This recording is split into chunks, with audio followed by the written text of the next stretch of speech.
अब से ठीक 10.5 घंटे बाद डोनाल्ड ट्रंप क्या ऐलान करने वाले हैं? ट्रंप युद्ध पर कौन सा बहुत बड़ा अपडेट देने वाले हैं?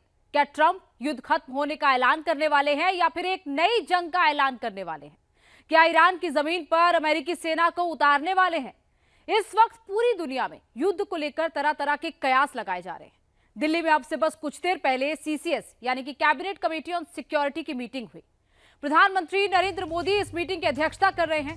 टॉप मिनिस्टर्स और टॉप ऑफिशियल्स के साथ वेस्ट एशिया में युद्ध और उसके बाद पैदा हुए संकट पर चर्चा कर रहे हैं।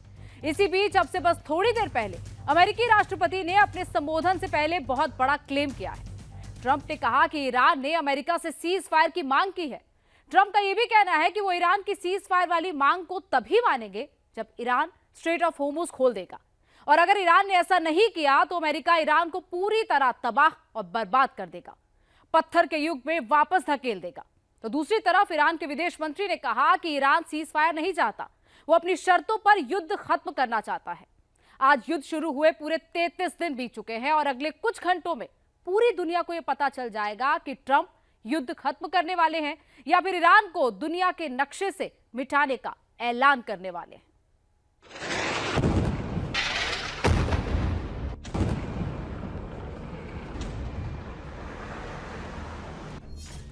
ट्रंप चले, दुनिया जले तो जले, तो क्या ट्रंप युद्ध छोड़कर चुपके से निकल लिए?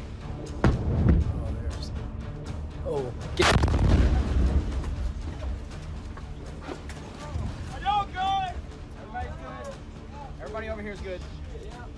I saw that one come in. You guys all right? Everybody okay? Countdown शुरू हो गया है। ठीक 10 घंटे 31 मिनट के बाद ट्रंप बड़ा ऐलान करने वाले हैं। कल सुबह 6:30 बजे युद्ध पर ट्रंप ऐसा क्या कहने वाले हैं? क्या ट्रंप युद्ध खत्म करने का ऐलान करने वाले हैं या कुछ और करने वाले हैं? 10:30 घंटे के बाद ट्रंप जो कुछ भी कहेंगे या करेंगे उसका असर दुनिया पर पड़ेगा। तो क्या इसीलिए दिल्ली में नरेंद्र मोदी ने सीसीएस यानी कैबिनेट कमेटी ऑन सिक्योरिटी की मीटिंग बुला ली, वो भी युद्ध शुरू होने के बाद से लेकर अब तक ये मोदी की तीसरी सीसीएस की मीटिंग थी। तो क्या नरेंद्र मोदी भांप चुके हैं कि 2 अप्रैल की सुबह सुबह एक ऐसी खबर आ सकती है जो ग्लोबल ऑर्डर की दशा और दिशा बदल सकती है? ईरान वॉर शुरू हुए 32 दिन बीत गए, आज 33वां दिन है।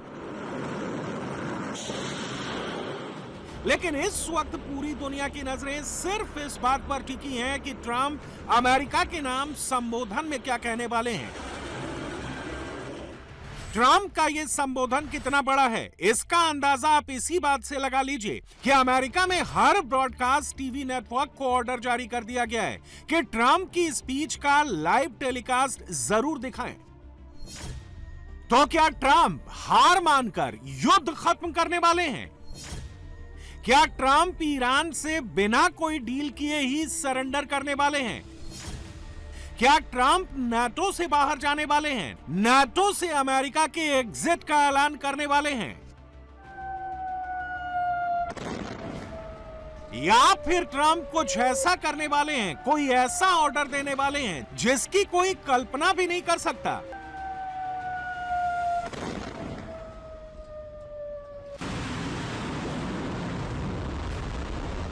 ट्रंप कहते कुछ हैं और करते कुछ और ही हैं। अमेरिकी राष्ट्रपति के इस आदत से पूरी दुनिया वाकिफ है। ट्रंप ने पिछले 5 हफ्तों में 1 या 2 बार नहीं, कई बार हिंट दिया है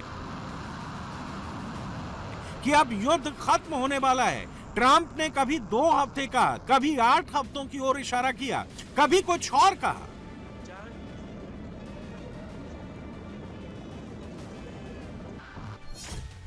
अट्ठाईस फरवरी से लेकर अब तक ट्रंप 12 बार कह चुके हैं कि ईरान के साथ जंग खत्म होने वाली है, और इसके लिए ट्रंप ने अलग अलग मौकों पर क्या क्या कहा, पहले ये देखिए। ट्रंप का पहला बयान, अमेरिका अपना मकसद हासिल कर चुका है। ट्रंप का दूसरा बयान, ईरान की सेना बुरी तरह कमजोर हो चुकी है। तीसरा बयान, डील बहुत जल्द हो सकती है। चौथा बयान, हम दूसरे पक्ष से बात कर रहे हैं। पांचवा बयान, ईरान अब डील करना चाहता है। छठा बयान, ईरान में नए लोग आए हैं जिनसे बात हो सकती है। सातवां बयान, कुछ ही दिनों में पता चल जाएगा। आठवां बयान, हम लंबी जंग नहीं चाहते। नौवां बयान, प्रतिबंध उन्हें बातचीत की मेज पर ला रहे हैं। 10वां बयान, हम किसी बहुत बड़ी चीज के बहुत करीब हैं। 11वां बयान, जब मैं चाहूंगा जंग खत्म कर दूंगा। और ट्रंप का 12वां बयान, या तो डील कर लो वरना गंभीर नतीजे भुगतने पड़ेंगे। अमेरिकी न्यूज वेबसाइट एक्सियोस के मुताबिक ट्रंप अब तक कम से कम 12 बार ये इशारा कर चुके हैं कि जंग जल्द खत्म हो जाएगी। कुछ घंटों पहले भी ट्रंप ने यही कहा है। साथ ही ये तक कह दिया है कि रेजीम चेंज कभी उनका इरादा था ही नहीं।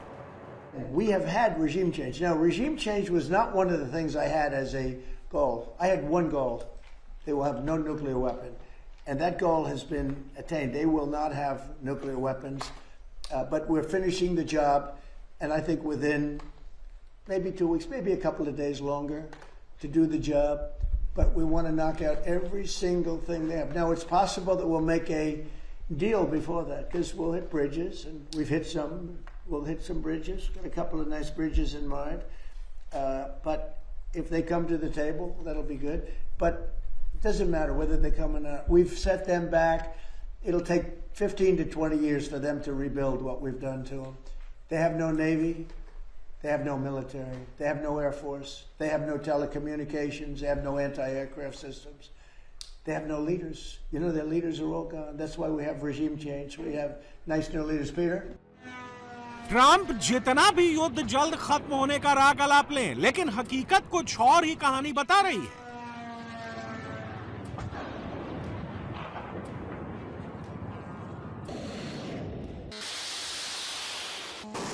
ईरान अभी तक अमेरिका की मुख्य मांगे मानने को तैयार नहीं है, खासकर अपना न्यूक्लियर प्रोग्राम और मिसाइल प्रोग्राम आंशिक रूप से खत्म करने की।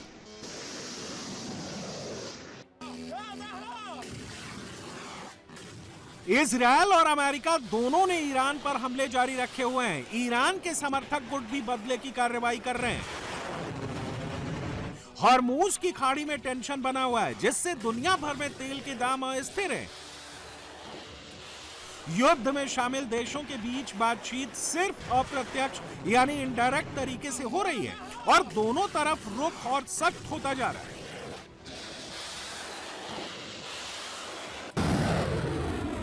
लेकिन ट्रंप अपने भाषणों में, अपने इंटरव्यू में और अपने सोशल मीडिया पोस्ट में बार बार ये संदेश दे रहे हैं कि ईरान के साथ चल रही जंग अब खत्म होने वाली है।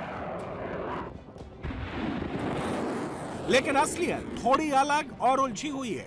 ये जानने से पहले ट्रंप का एक और बयान सुनिए, जिसमें वो ये कह रहे हैं कि अब ईरान को अमेरिका से कोई डील करने की जरूरत ही नहीं है।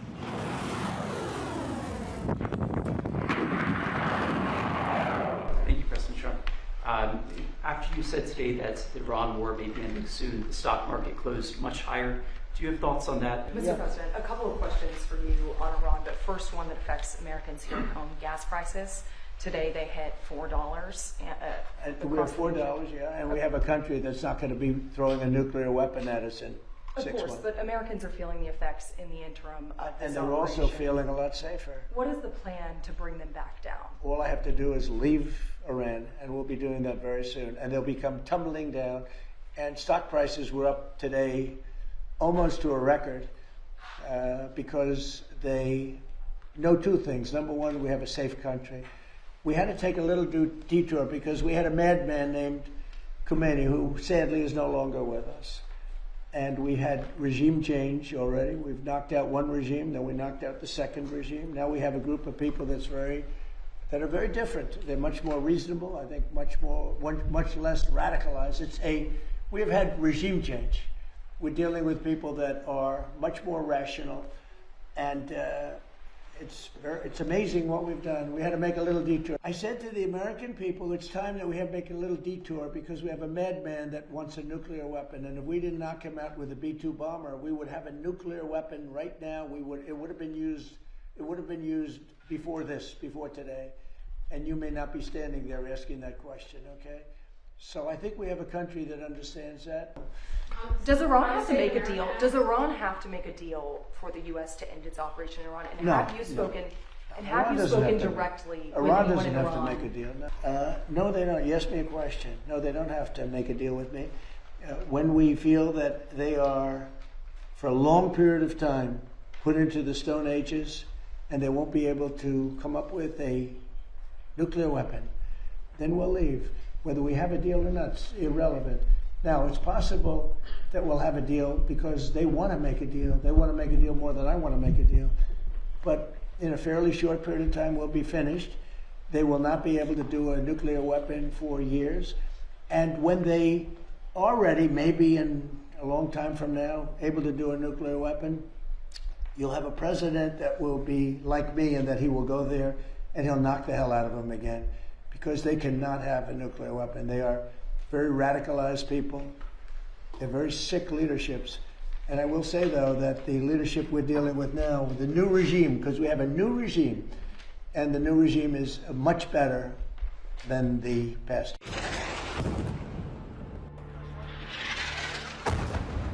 ट्रंप जो कुछ भी कह रहे हैं वो कुछ और नहीं, कल सुबह 6:30 बजे होने वाले अपने देश के नाम संबोधन की भूमिका है। क्योंकि ईरान के खिलाफ वॉर ने ट्रंप की क्रेडिबिलिटी को बहुत नुकसान पहुंचाया है और ट्रंप की तरफ से युद्ध खत्म होने की बात बार बार रिपीट करने के पीछे भी कुछ वजह हैं।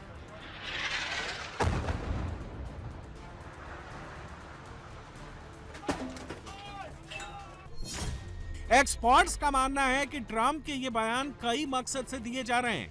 नंबर 1, घरेलू स्तर पर दिखाना कि अमेरिका जीत रहा है, खासकर मिड टर्म चुनाव से पहले। नंबर 2, ईरान पर दबाव बनाना कि वो झुक जाए। नंबर 3, तेल के दामों को कंट्रोल में रखना। और नंबर 4, डिप्लोमेसी के लिए जगह बनाना, लेकिन खुद कोई बड़ी रियायत ना देना।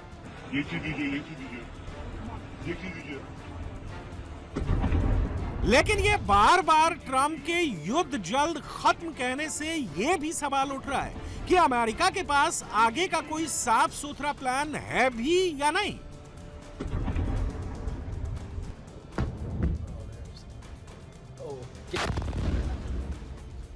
जमीन पर तो ताजा खतरे दिख रहे हैं, ऊपर से ट्रंप ने बूट्स ऑन ग्राउंड यानी जमीन पर सैनिक भेजने की भी बात की है।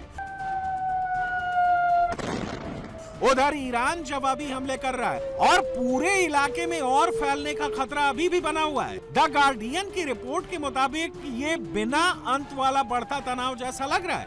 दोनों तरफ से कोई पीछे हटने को तैयार नहीं दिख रहा है। ऐसे में सवाल ये है कि कल सुबह ट्रंप क्या ऐलान करने वाले हैं।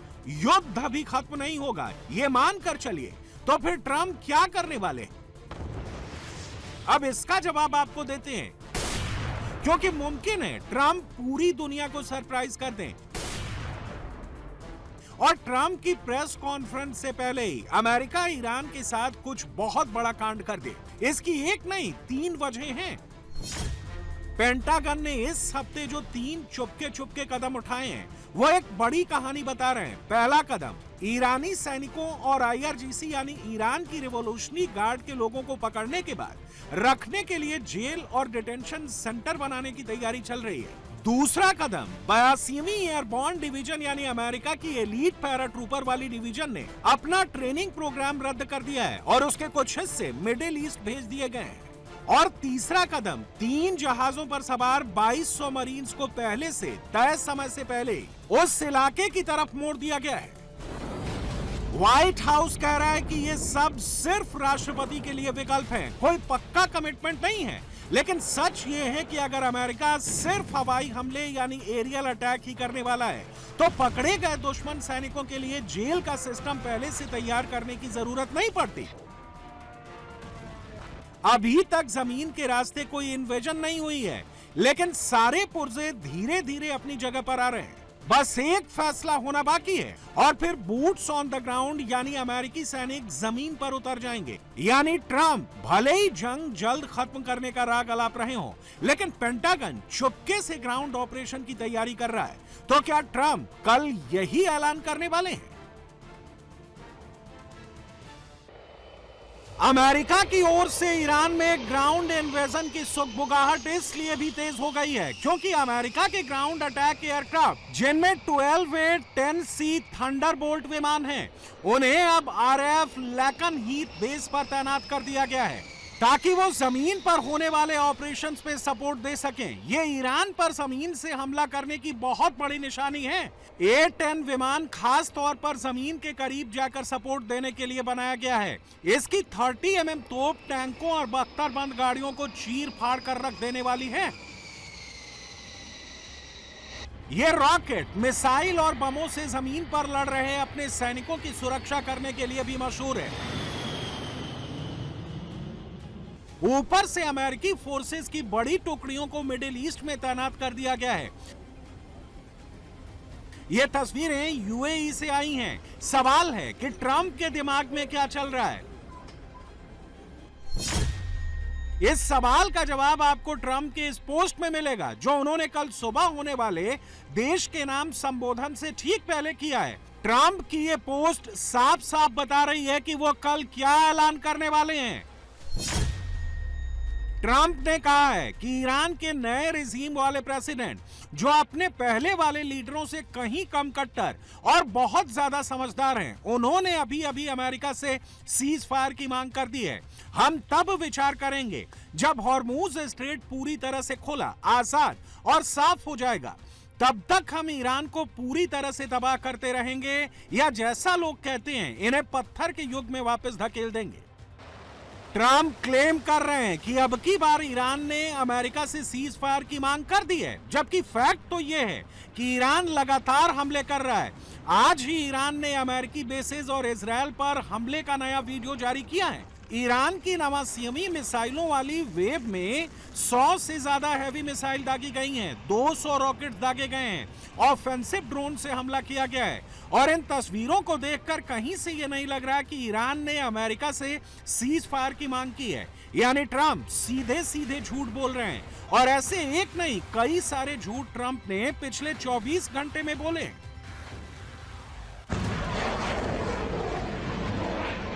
कुछ घंटों पहले ही ट्रंप ने कहा है कि हॉर्मूज स्ट्रेट से अमेरिका का कोई लेना देना नहीं है। जिस देश को हॉर्मूज स्ट्रेट से जहाज निकालने हैं वो खुद अपने जहाज निकाल ले, अमेरिका मदद के लिए नहीं आएगा। इतना ही नहीं, ट्रंप ने यह भी कहा है कि वो बिना स्ट्रेट ऑफ हॉर्मूज खुलवाए ही युद्ध खत्म करने के लिए राजी हैं। गौर से सुनिएगा ट्रंप ने क्या कहा है। We'll be leaving very soon, and if France or some other country wants to get oil or gas, they'll go up through the Strait and Hormuz Strait. They'll go right up there and they'll be able to fend for themselves. I think it'll be very safe actually, but we have nothing to do with that. What happens with the Strait, we're not going to have anything to do with, because these countries, China will go up and they'll fuel up their beautiful ships and they'll leave and they'll take care of themselves. There's no reason for us to do it. We hit them hard. We got rid of a lot of the radicalized lunatics along the strait. But if they want something, but I would say that within 2 weeks, maybe 3, we're hitting them very hard. Last night we knocked out tremendous amounts of missile-making facilities. As you probably read or wrote, will be gone. We knocked out. Excuse me. Pardon me for interrupting. The U.S. will be gone or done with the war? I think with 2 or 3 weeks. Not 3 weeks. If it is We'll 3 leave weeks, because then it would there's be no after reason for us to. यानी जो Trump कल तक ये कह रहे थे कि Hormuz से अमेरिका का कोई वास्ता नहीं है, वही ट्रंप आज अपनी पोस्ट में ये कह रहे हैं कि वो ईरान की सीज फायर वाली कथित मांग तब पूरी करेंगे जब ईरान स्ट्रेट ऑफ हॉर्मूज खोल देगा। और अगर ईरान ने ऐसा नहीं किया तो अमेरिका ईरान को पूरी तरह तबाह और बर्बाद कर देगा। लेकिन ईरान ने भी तय कर लिया है कि वो हॉर्मूज स्ट्रेट को अपने दुश्मनों की कब्र बनाकर ही दम लेगा। ईरान के विदेश मंत्री अराक्ची ने साफ कह दिया कि हॉर्मूज का भविष्य सिर्फ तेहरान और ओमान तय करेंगे। यानी तेहरान ने हॉर्मूज पर लाल लाइन खींच दी है। IRGC ने भी बयान जारी करके कह दिया है कि हॉर्मूज स्ट्रेट पर पूरी तरह से कंट्रोल ईरान की IRGC नेवी के पास है और ये स्ट्रेट अमेरिका के प्रेसिडेंट के बेवकूफी भरे ड्रामे से नहीं खोलने वाला। लगे हाथों ईरान के विदेश मंत्री ने भी यह ऐलान कर दिया है कि ईरान जमीन पर होने वाले युद्ध के लिए भी पूरी तरह से तैयार है और स्ट्रेट ऑफ हॉर्मूज में वो सिर्फ अपने दुश्मनों के जहाजों का ही रास्ता रोकेगा, मित्र देशों के जहाजों का रास्ता क्लियर करेगा और उन मित्र देशों में एक नाम हिंदुस्तान का भी है। इस क्षेत्र में सभी इंडियन सीफेरर सुरक्षित हैं तथा पिछले 48 घंटे में इंडियन फ्लैग्ड वेसल से संबंधित कोई घटना रिपोर्ट नहीं हुई है। वेस्टर्न पर्शियन गल्फ रीजन में अभी कुल 18 इंडियन फ्लैग्ड वेसल हैं, जिनमें करीब 485 इंडियन सीफेरर सवार हैं। And as we know that already 6 Indian flagged vessels have passed that Strait of Hormuz.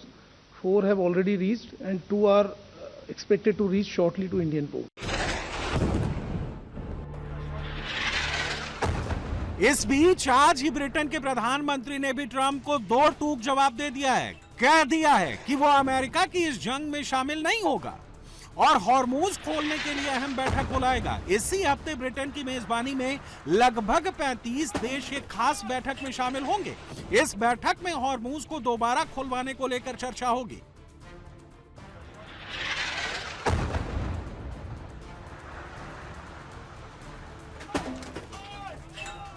First, let me say once again, this is not our war. We will not be drawn into the conflict. That is not in our national interest. We can support the cost of living in Britain is to push for de-escalation in the Middle East and a reopening of the Strait of Hormuz. The UK has now brought together 35 nations around our statement of intent to push as one for maritime security across the Gulf. And today I can announce that later this week, the Foreign Secretary will host a meeting that brings those nations together for the first time, where we will assess all viable diplomatic and political measures that we can take to restore freedom of navigation. अब सवाल है कि कल Trump क्या करेंगे? युद्ध खत्म होने का ऐलान करेंगे या एक नई जंग की शुरुआत करेंगे? इसका जवाब अगले कुछ घंटों में पूरी दुनिया को मिल जाएगा।